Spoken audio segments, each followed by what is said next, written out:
Hey everyone, thank you for stopping by Living to Do's review of Married at First Sight Season 18, Episode 16, called The Experts Have Questions.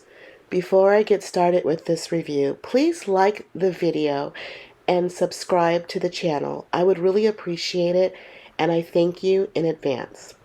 So let's talk about it. Before I talk about this episode, I did want to bring up Madison's brother-in-law. I don't know if a lot of people have seen this photo of Madison's brother-in-law looking very much like her new love interest, David. He looks like him so much that maybe she has a thing for her brother-in-law. In fact, Madison's sister needs to check her husband's phone to see if he received any texts from dear old Madison. It is so weird how much they look alike. They look like brothers. It's uncanny. It's just weird. Maybe the whole family has a type. It actually makes me wonder, between David and Madison, who started this relationship? It seems like she was looking at him and she saw something she's already seen before. I don't know. Anyway, okay, so let's get started with this review. At the start of this episode, we see David looking around the corners in the retreat house. He's looking at Michelle knocking on Madison's door. Madison had the nerve to say to Michelle when she answered the door, "Do you want to talk, or is it guns a-blazing?" Madison, Michelle has every right to shoot you in the face. Michelle said that she was pissed.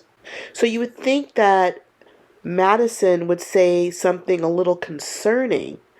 But no, right off the bat, she says, "I like David." And then you hear David from wherever he is say, "I like her."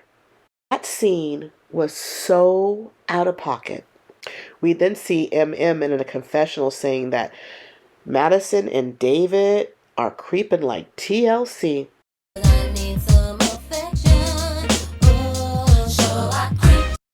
They sure were. Next, we see Michelle talking to MM and Camille about Michelle and David and the text. At the same time, it was crazy. You could hear David laughing, like a nervous laugh, I think, with Madison. It was just the timing of it all. And you really didn't want to hear any type of joy coming from either one of them at this time. Michelle said she is more hurt by Madison because she really thought that Madison was her friend. Madison never apologized. And Michelle was tired. Her energy was drained and she was ready to go home.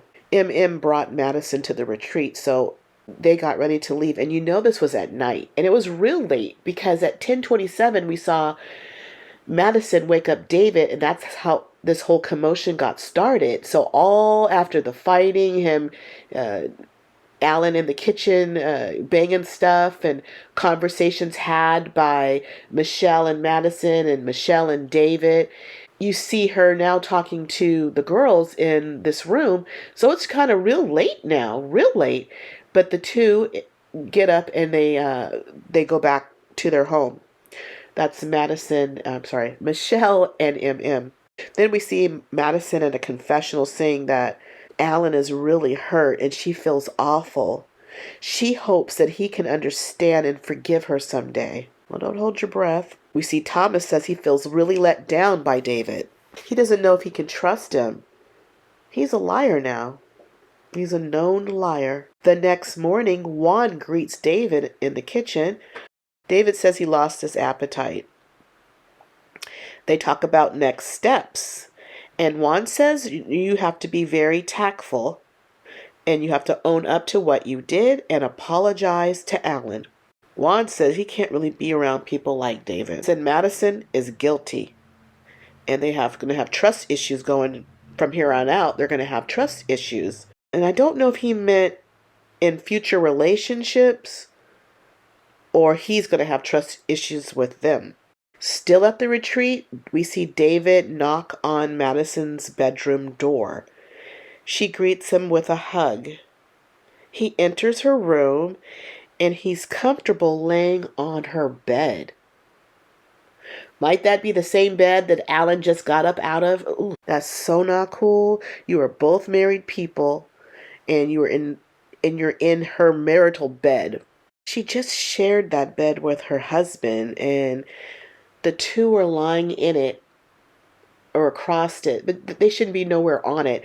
But they're lying there they're on the same bed at the same time together, looking like skanks are us. That's what they look like. David told Madison that Alan left. She didn't know that. Really wanted to talk to him. And I guess she's going to have to Uber back. And she does. We do see that later. I thought David might take her home. They talk about how she really tried with Alan. How did she try? She talked about her future relationship with David, that she wants to build a foundation. They didn't think they would catch feelings.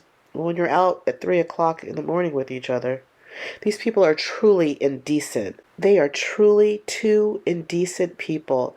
And that's why people don't want to be your friend, because the way you treat your spouse, what kind of how would you treat a friend? You can so easily disrespect your spouse. We see how they treat their friends. They both lied to their friends just straight up in their face. So disgusting. Later, Madison speaks to the remaining two girls in the house, Camille and Carla.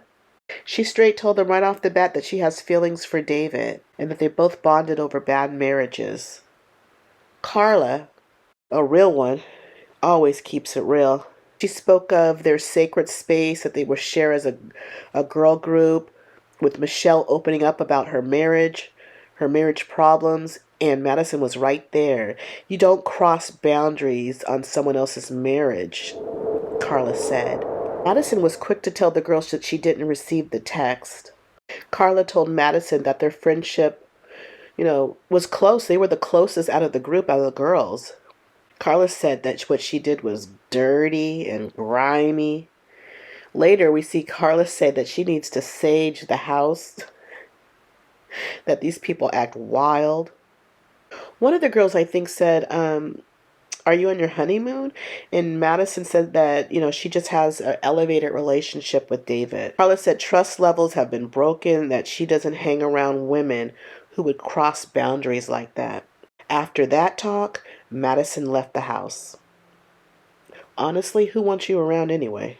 Alan comes back to the retreat house because he left his car there. And also, he left some very important items, his seasonings. He got those seasonings out the kitchen. He did all the cooking for these people. But this is where he gets a chance to speak to Camille and Carla. He said that he'll take this extra knowledge with him, this experience, in his next relationship. Carla offered some advice to him. She said for him not to romanticize the relationship early on. Alan said he wants nothing more from Madison, and he said that Madison handled the situation disgustingly. Later, he talked to Juan and Thomas, and they joke around. Alan says it's time for him to get his revenge body. I hope so. Thomas said in the confessional, or he said to Camille, that he said that he's Team Michelle, and so am I. I think everyone is. No one can support that kind of crap. Back at home, Michelle calls Pastor Cal and she tells him what happened. She feels betrayed by her friend Madison.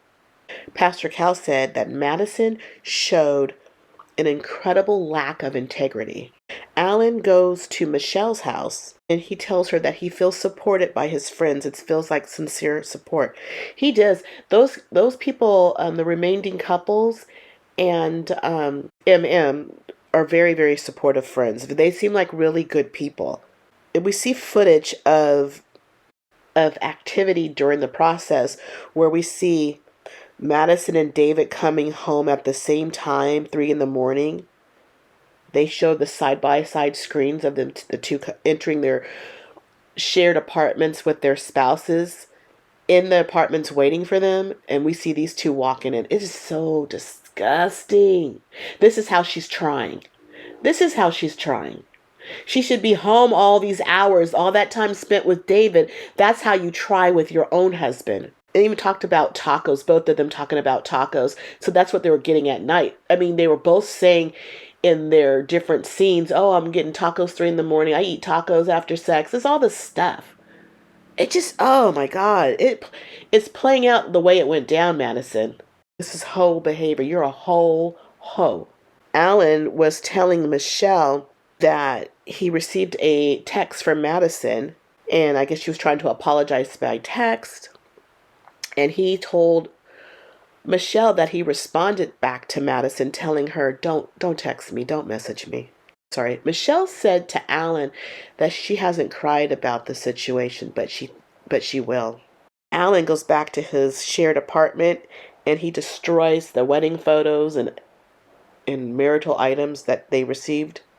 Meanwhile, David's meeting with his friend Tommy at a restaurant to explain what happened and that he's interested in another man's wife, that they bonded at the gym on the treadmill, and that's something he doesn't usually work out on, is the treadmill for 2 hours. His friend goes, yeah, you're mainly chest, arms, and back.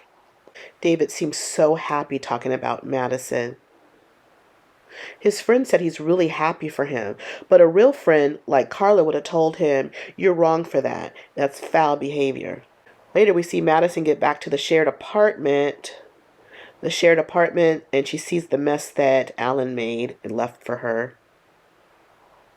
She said she had no courage to tell Alan her true feelings. She calls her friend and she's explaining this over the phone. And she tells her friend how Alan ripped up her vows. Apparently just her vows, huh? Well, those are the ones that needed to be ripped up.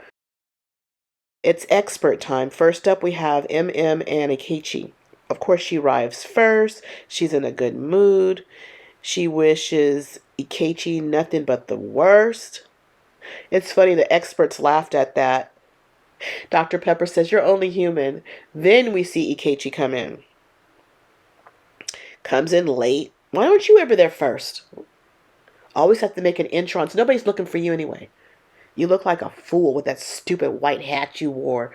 It's got a whole collection of those stupid hats. They probably wouldn't even be stupid, but he's stupid, so that makes the hat stupid. Okay. The experts want him to explain himself. They want to know why he brought divorce papers to the retreat. Were you trying to embarrass her? And he's going to say he didn't try to embarrass. That wasn't his intentions. Of course it was. If you went into the retreat at all, even if it was privately in her room, you shouldn't have brought them there. So you were wrong for that. You meant to do it, and you're wrong for that. You are no good. You're an embarrassment. I don't know what woman would want you. This is the way you would treat another human being who has done nothing to you on national TV? You are worthless. Ikechi wanted to leave, but MM had something to read to him. She said he should be ashamed of himself. He tried to embarrass her, and he really needs to be ashamed of himself. She wrote a letter to him titled, Letter to My Departed. It included a list of therapists around his surrounding area. I loved it.